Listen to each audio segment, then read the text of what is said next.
Lucas 18, de 18 a 27, diz assim: certo homem importante lhe perguntou: bom mestre, que farei eu para herdar a vida eterna?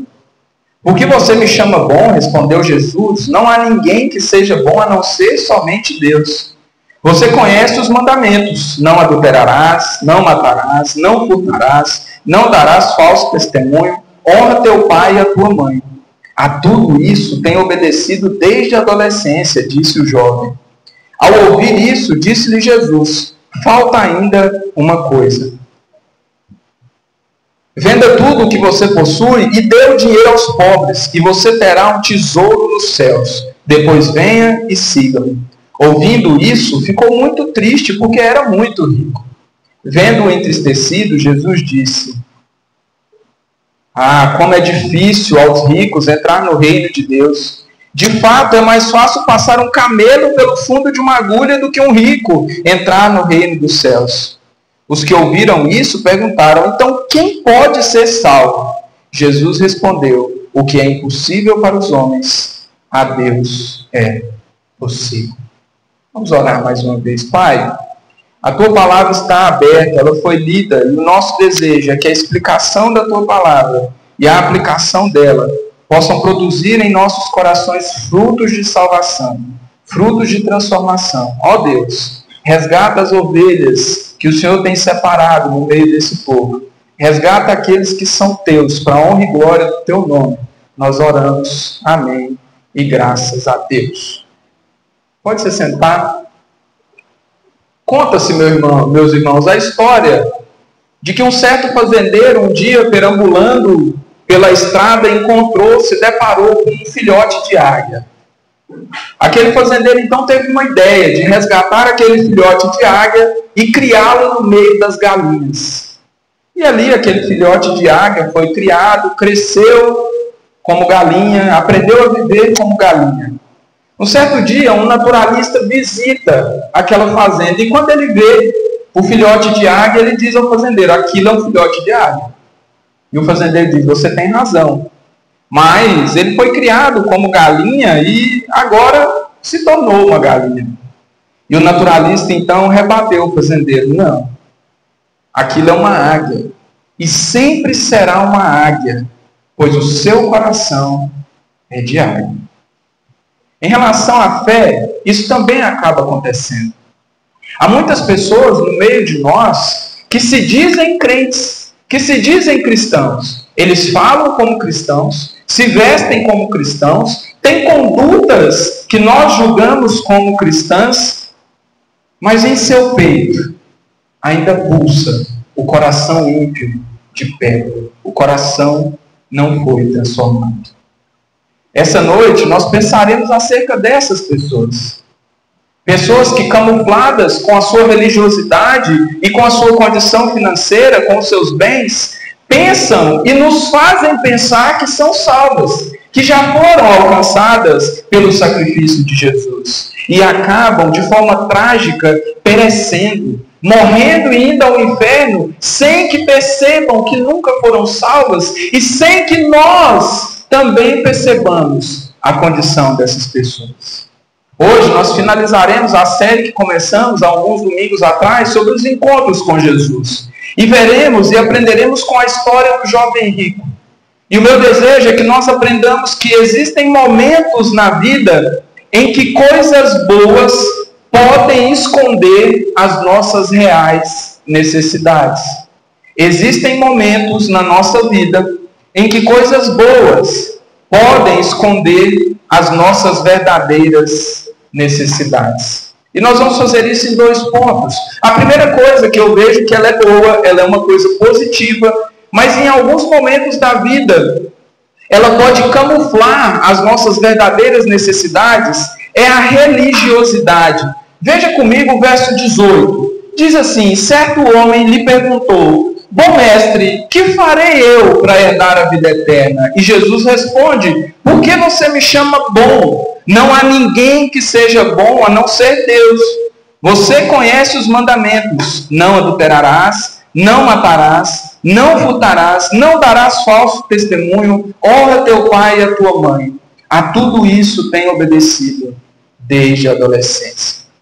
A primeira coisa, meus irmãos, que é positiva, que é boa, mas que por algumas vezes pode funcionar como máscara, pode funcionar como uma camuflagem e esconder as nossas verdadeiras necessidades, os verdadeiros anseios do nosso coração, é a religiosidade.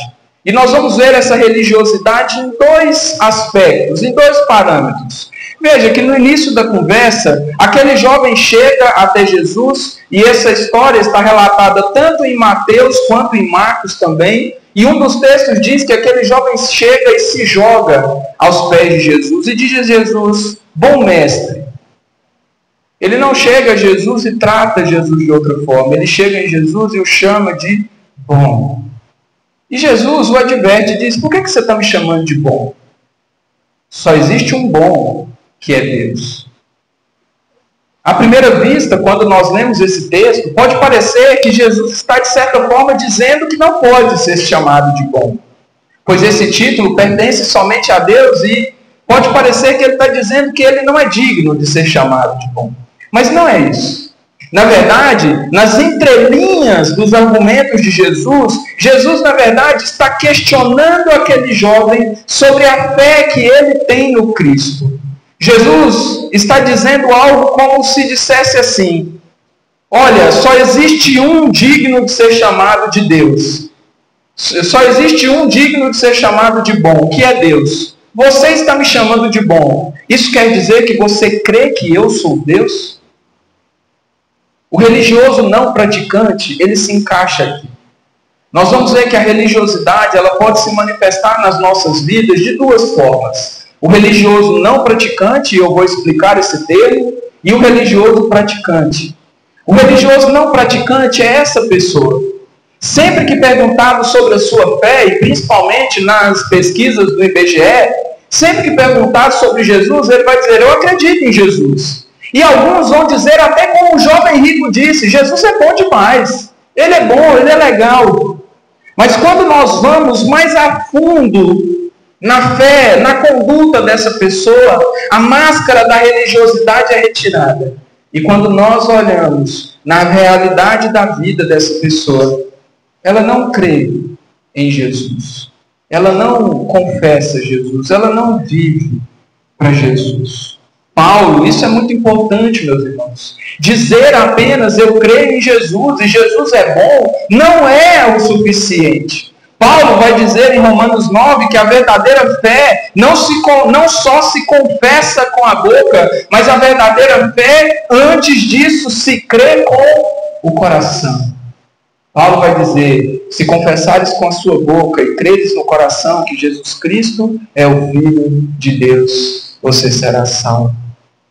Mas o religioso não praticante, ele apenas confessa com a boca. Ele nunca foi alvo de uma transformação genuína do Evangelho. Ele nunca creu no seu coração que Jesus era o Filho de Deus. O termo religioso não praticante pode parecer um pouco engraçado e até estranho. Pois como alguém pode ser religioso e não praticante?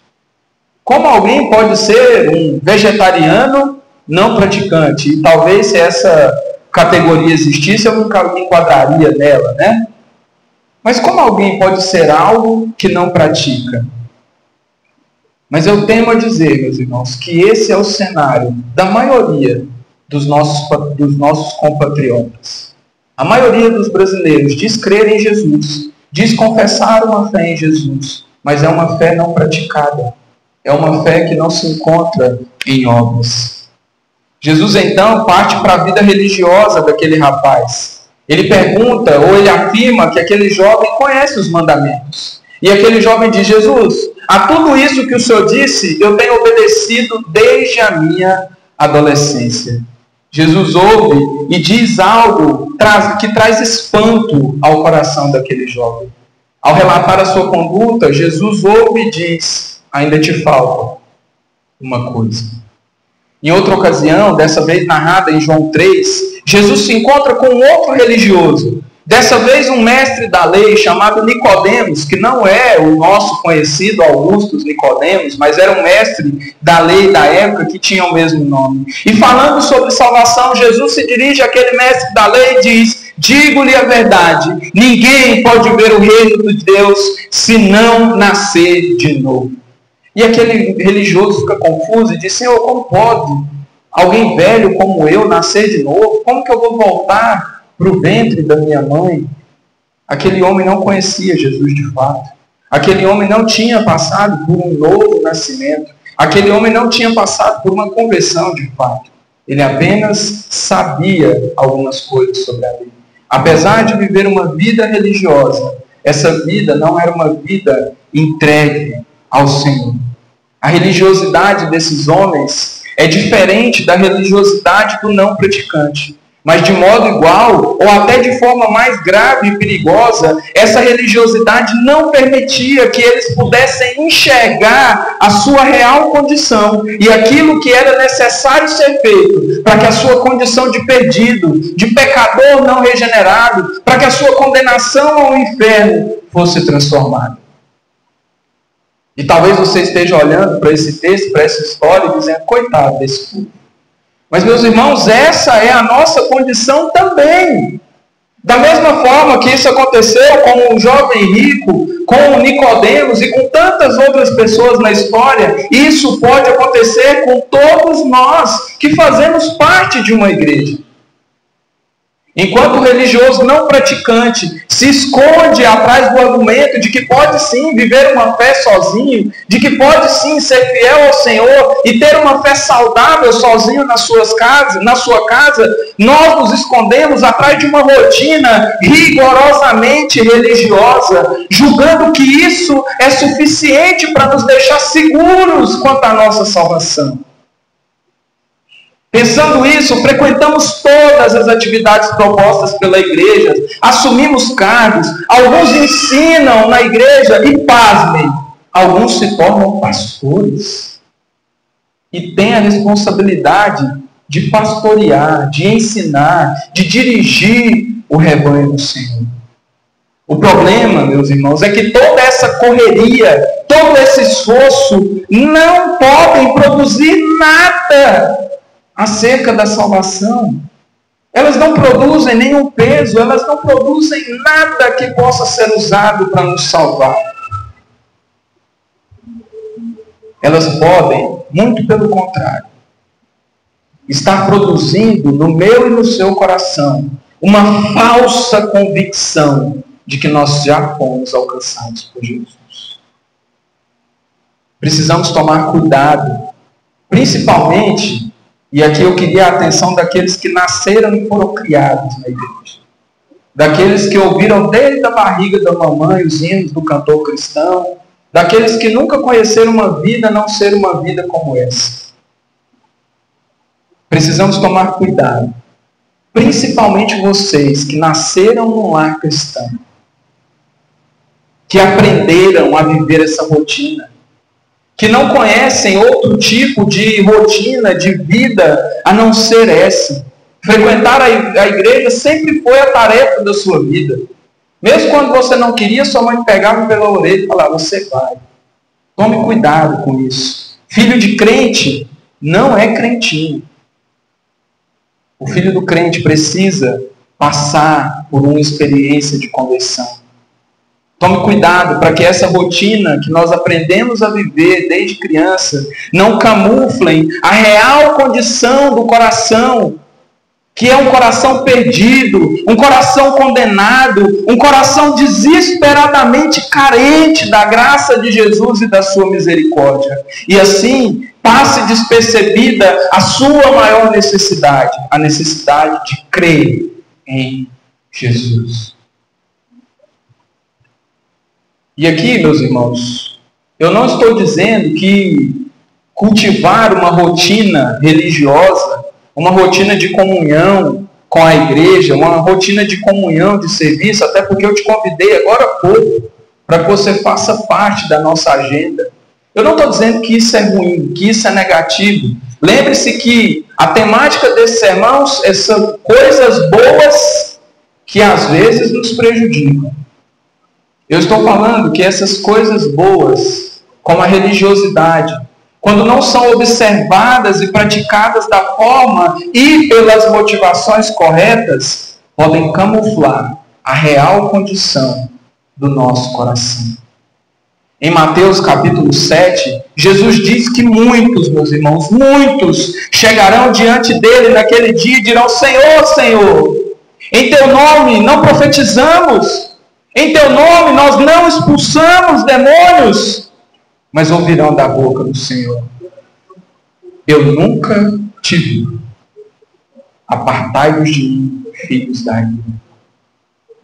Meus irmãos, Jesus não está falando nesse texto para peregrinos, para pessoas que estavam visitando uma igreja pela primeira vez. Jesus está se dirigindo a gente religiosamente ativa, gente que fazia coisas em nome do Senhor, gente que dedicava a sua rotina ao Senhor, mas foram enganadas pela máscara da religiosidade, fazendo-as pensar que conheciam Jesus e que estavam salvas, quando na realidade não o conheciam de verdade.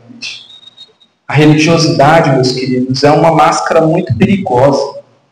Muito perigosa. Ela pode, e ela tem feito, com que muitas pessoas morram, passem dessa vida pensando que foram salvas e nos fazendo pensar que foram salvas. Há pessoas nesse momento padecendo na condenação, porque morreram achando que foram salvas e nos deixaram aqui pensando que elas foram salvas, mas nunca experimentaram a salvação de fato. O motivo? Vestiram a máscara da religiosidade, viveram uma vida intensamente religiosa, mas nunca se encontraram de fato com o Senhor. A segunda coisa, que é boa, mas que por vezes pode nos atrapalhar, pode nos camuflar ou servir de máscara, são os bens materiais. Veja comigo o verso 22 em diante. Jesus diz àquele homem: venda tudo que possui e dê o dinheiro aos pobres, e você terá um tesouro no céu. Depois venha e siga. Ouvindo isso, aquele jovem ficou triste, porque era muito rico. Vendo-o entristecido, Jesus disse: como é difícil aos ricos entrar no reino de Deus. De fato, é mais fácil passar um camelo pelo fundo de uma agulha do que um rico entrar no reino de Deus. Verso 26. Os que ouviram isso se perguntaram: então, quem pode ser salvo? E Jesus respondeu: o que é impossível para os homens é possível para Deus. O texto segue, meus irmãos, e Jesus então resolve testar a fé que aquele jovem pensava que tinha. Orienta ele então que ele pega tudo que tenha e venda, mas não fique com dinheiro. Pegue todo o dinheiro arrecadado e dê aos pobres. Você vai se lembrar que Jesus também fez isso com outra pessoa. Se lembra do pequeno Zaqueu que subiu numa árvore? Jesus não pede a Zaqueu que ele venda os bens. Zaqueu diz: Senhor, então eu vou vender tudo que eu tenho e vou restituir a quem eu defraudei. Jesus pede isso ao jovem rico. Mas ouvindo isso, olha que cenário triste. Ouvindo isso, aquele jovem se entristece. De amargura é preenchido o seu coração, porque ele tinha muito dinheiro. E aqui nós encontramos a segunda coisa, que é boa, mas que por vezes pode esconder a real condição e a real necessidade dos nossos corações, que são os bens materiais. O fato de Jesus pedir àquele homem que venda os seus bens não significa que ele seria salvo por conta de vender os bens, mas aquilo serviria de testemunho da sua fé. Aqui está exposto de forma prática aquilo que nós aprendemos lendo a carta de Tiago, que a fé sem obras é morta. O que Jesus está fazendo aqui, meus irmãos, não é vender a salvação. Jesus aqui está, como nós dizemos no bom goiano, tirando a prova dos 9. Jesus está dando a oportunidade para que aquele homem ateste a fé que ele pensa ter, por saber quem Jesus é. falando com o pastor Newton sobre esse sermão e sobre esse texto, a gente se lembrou da história de Abraão e Isaac, que se parece com a história do jovem rico. Se você se lembra, Deus pede a Abraão que leve o seu filho ao monte e o sacrifique. Um único filho, meus irmãos. Quem sabe para Abraão, e eu penso que com certeza sim, aquela criança tinha muito mais valor do que toda a riqueza do jovem rico. Mas Deus aparece para ele e diz: Abraão, pega o teu filho, teu único filho, leva-o para o lugar aonde eu te mostrarei. Quando chega naquele lugar, Deus pede a Abraão: amarre o seu filho, acenda a lenha. Eu quero que você sacrifique o seu filho diante de mim. Essa história se repete com o jovem rico. Ao invés de um filho, ao invés de Isaac, Deus pede que ele sacrifique todos os seus bens, todo o seu dinheiro. Infelizmente, a resposta daquele que ouve o Senhor não é a mesma. O jovem rico não tem a disposição de Abraão. E quem sabe, meus irmãos, o que teria acontecido se a decisão do jovem rico fosse diferente? Talvez, assim como fez com Abraão, Deus teria poupado o jovem do sacrifício, mas nós nunca vamos saber. Porque aquele jovem não estava disposto.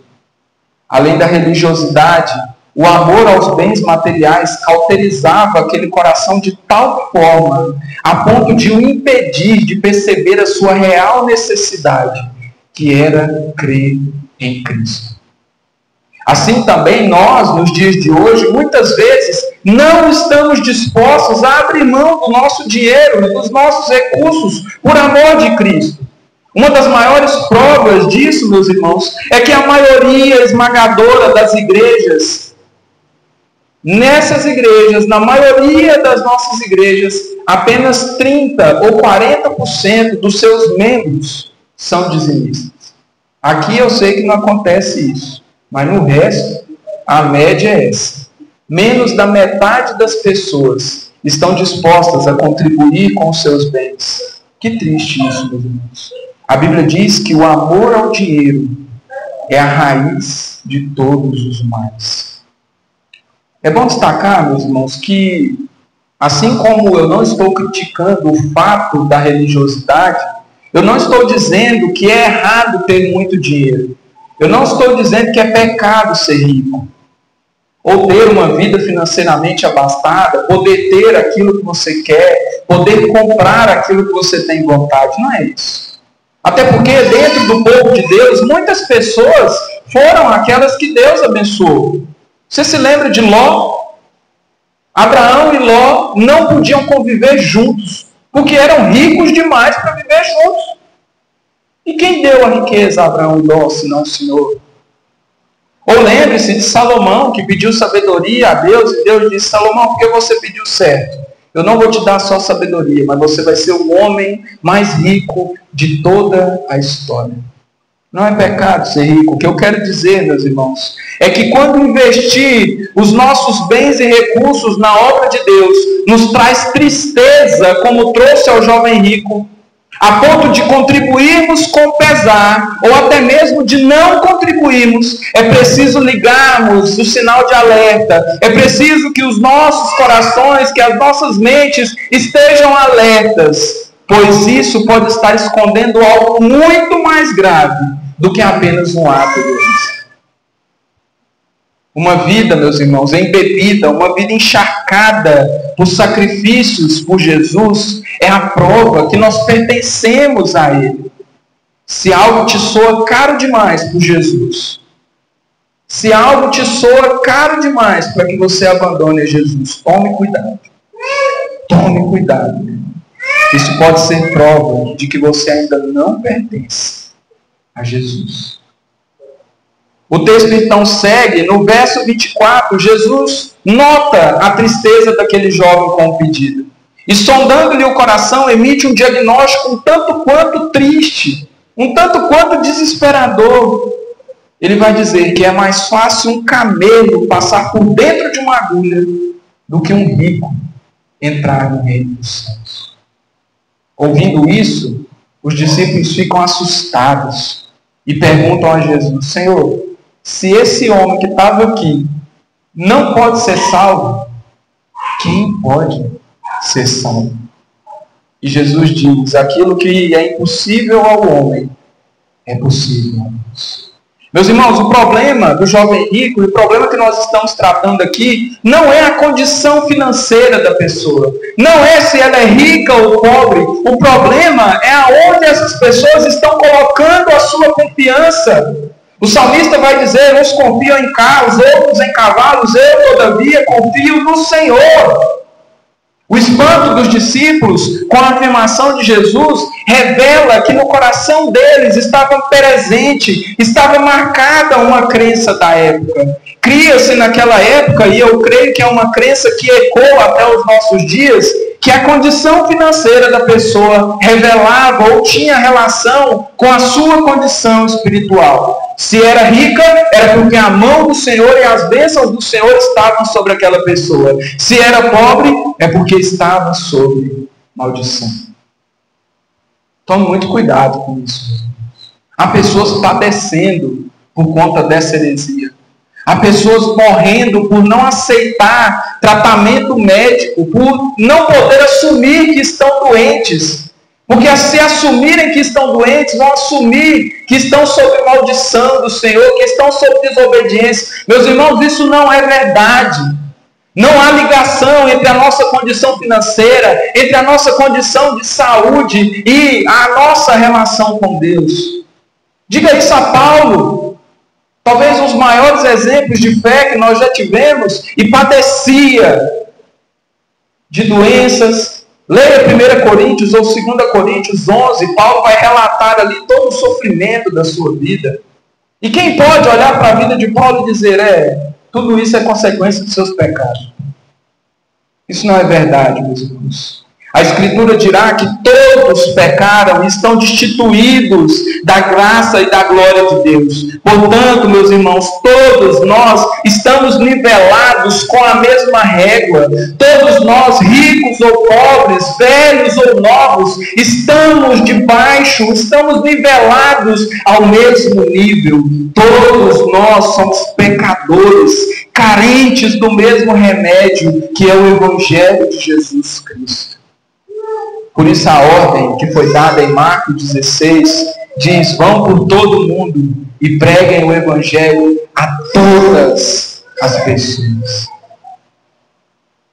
Apesar disso, meus irmãos, muitos de nós deixamos que a condição financeira das pessoas nos impeçam de levar o Evangelho a eles. Ou pior ainda, pessoas que julgam que a sua riqueza pode servir como degrau para alcançarem a salvação, negligenciam a pregação do Evangelho. Vestem a máscara de dizer que as suas riquezas podem o salvar e dizem não necessitar do Evangelho porque já são salvas por conta da sua condição. Ah, meus irmãos, a esse Jesus dirá: louco, louco. Hoje te pedirão a tua alma, e de que serve a tua riqueza? Para quem é tudo que você tem juntado? O que te serve agora todos os seus bens? O pecado nos iguala, meus irmãos. Não há rico nem pobre. Não há jovem nem velho. Não há condições diferentes. Não há favorecimentos. Todos nós somos igualmente, desesperadamente carentes da graça de Deus. O texto termina com a resposta de Jesus a respeito daqueles que poderiam ser salvos. Os discípulos perguntam a Jesus: Senhor, então quem pode ser salvo? E ele responde dizendo que aquilo que é impossível para o homem é totalmente possível para Deus. Jesus está querendo dizer, meus irmãos, que nós não podemos fazer nada que seja capaz de produzir ou de nos ajudar a alcançar a salvação. Não temos nada que seja suficiente para isso. Nem nossa religiosidade, nem nossos bens, nem nossas riquezas, nem as nossas boas obras. Nada pode adquirir ou contribuir para que nós alcancemos a salvação. Portanto, salvar a si mesmo é impossível para o homem. Mas ele diz que é possível para Deus. Ah, meus irmãos, que consolo maravilhoso. Aquilo que é impossível para nós. Aquilo que nós olhamos de longe e vemos que não podemos alcançar. O Senhor alcança por mim e por você.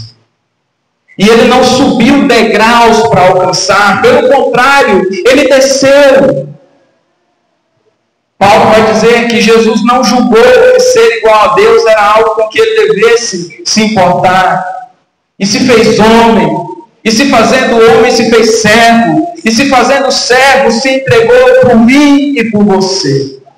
Descendo degraus, Jesus fez com que nós subíssemos para alcançar a salvação. Ele mesmo se fez providência para que a salvação se tornasse possível e se estivesse ao alcance de pecadores como nós, que crendo nele, seremos salvos dos nossos delitos e pecados. Ele, meus irmãos, é a propiciação. Ele é a justiça pelos nossos pecados. Não as nossas riquezas, não a nossa religiosidade, não o nosso tempo, não as nossas obras. Jesus é a garantia de que seremos. Eu queria deixar alguns conselhos para que você colocasse em prática à luz daquilo que nós estudamos nessa noite. O primeiro conselho: tenha uma vida devocional de qualidade. E você já ouviu esses 3 conselhos, você já ouviu ainda há pouco na nossa EBD. E se Deus está reforçando, dê atenção a isso. Se Deus escolheu reforçar aquilo que Ele disse, falando 2 vezes, dê atenção a isso. Primeiro conselho: tenha um tempo devocional de qualidade. Invista tempo no seu momento devocional. Ore como nós aprendemos na quarta-feira. Ore com sinceridade no seu coração, como nós aprendemos com o exemplo de Tim Keller. Ore com sinceridade, ore como quem luta. Ore como o salmista orava: Senhor, por quê? Senhor, eu estou angustiado. Senhor, eu estou sendo consumido. Ore pedindo a Deus que, caso existam máscaras que estejam escondendo a sua real necessidade, que Ele te mostre. Peça a Deus: Senhor, se a minha religiosidade é vã, se a minha religiosidade apenas disfarça o pecador que eu sou, faça as máscaras caídas. Peça que Ele te mostre, para que o mal seja cortado pela raiz. No seu tempo devocional, leia com calma e atenção a Escritura. A Escritura, meus irmãos, não é um livro para você ler de qualquer forma. É um livro para ser gasto tempo. É um livro para que você leia com tempo e atenção. A Escritura tem um livro que vai dizer na sua introdução que se nós fôssemos escavar o terreno e na primeira enxadada a gente achasse uma moeda de R$1, a gente continuaria cavando. E quanto mais a gente ia cavando, mais moedas iam aparecer. O autor do livro ia dizer que logo a gente ia comprar maquinário, a gente ia contratar empregado para que a gente continuasse cavando naquele terreno. A Escritura é assim, meus irmãos. Quanto mais fundo nós vamos, quanto mais nós nos aprofundamos no texto, maiores são as riquezas que o texto nos proporcionará. Por isso, vá fundo no texto. Mergulhe em águas profundas. Não molhe só os pés na água rasa. Mergulhe fundo. Vá ao Senhor, vá até a Escritura, procurando encontrar o estilo de vida que Deus estabelece para o seu povo e os caminhos para uma vida realmente entregue ao Senhor, sem reservas, sem máscaras, sem camuflagem. Invista tempo no seu tempo devocional. Segundo conselho: tenha relacionamentos discipuladores. Eu tenho falado muito sobre isso. Relacionamentos intencionais. Caminhe de perto com o povo de Deus. Envolva-se com aquilo que Deus está fazendo e aquilo que o seu povo está fazendo. Esteja no meio dos crentes. Caminhe com aqueles que Deus já salvou. Não para aprender a se camuflar no meio deles, Não para aprender a imitá-los só por imitá-los, mas para que de forma mútua uns ajudem os outros a identificar aquilo que tem escondido as nossas reais condições. Para que o povo de Deus junto faça cair as máscaras que escondem a condição do nosso coração. Para que nós, uns aos outros, possamos retirar toda a camuflagem, possamos mostrar a real condição que temos um com os outros. Não deixe que condições religiosas, sociais ou financeiras, sejam suas ou de outras pessoas, te impeçam de ouvir ou de pregar o Evangelho. Todo ser humano, salvo ou não, precisa ouvir o Evangelho. Uns para manutenção e desenvolvimento da fé, outros para o nascimento, para que essa fé brote de forma genuína nos seus corações. E o último conselho: tire as máscaras. Tire as máscaras e creia. Depois daqueles dias, depois de alguns dias sem sucesso, subindo no telhado e tentando fazer a águia voar, para provar para o seu dono que ela era uma águia e não uma galinha, aquele naturalista muda de estratégia. Ele então pega a águia nas mãos, sobe no telhado novamente, levanta a águia de forma que os seus olhos fiquem virados para o sol.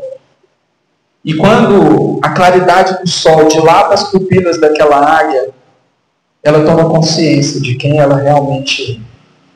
Diz a fábula que ela abre as suas grandes águias e toma os seus, e toma voo.